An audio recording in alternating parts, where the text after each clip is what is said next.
સરપંચ, મારા સખા, આજે તો મને બહુ જ સુંદર લાગે છે. આપણો તો જાણે પહેલી નજરનો પ્રેમ. તને યાદ છે જ્યારે હું સાવ નાની હતી ત્યારે મારા બાપુજી સાથે રોજ રિહર્સલમાં આવતી.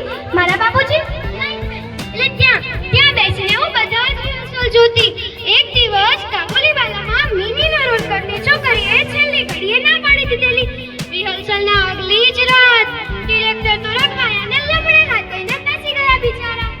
બધા કહે સો મસ્ટ ગો ઓન, નાટક થવું જ જોઈએ. પણ કેવી રીતે? છેલ્લી ઘડીએ કોણ તૈયાર થાય? કોને બધા સંવાદ આવડતા હોય? કેટલું પ્રેશર ને કેટલો સમય.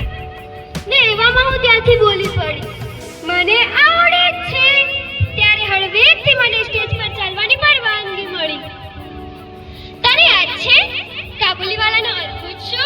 કાબુલીવાલા, અરે એ કાબુલીવાલા, કિસમિસ ક્યાં છે?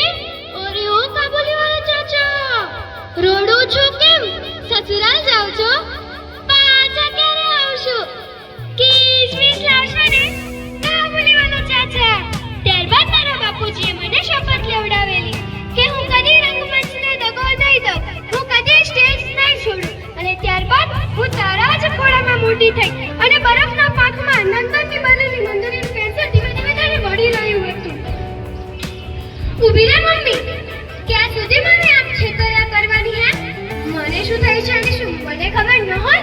હું તારી દીકરી છું મમ્મી. હું મોતથી જરાય નથી ગભરાતી હો કે વળી રમતા રમતા આઉટ થઈ જવાય, પણ કદી હિંમત નહીં થવાની.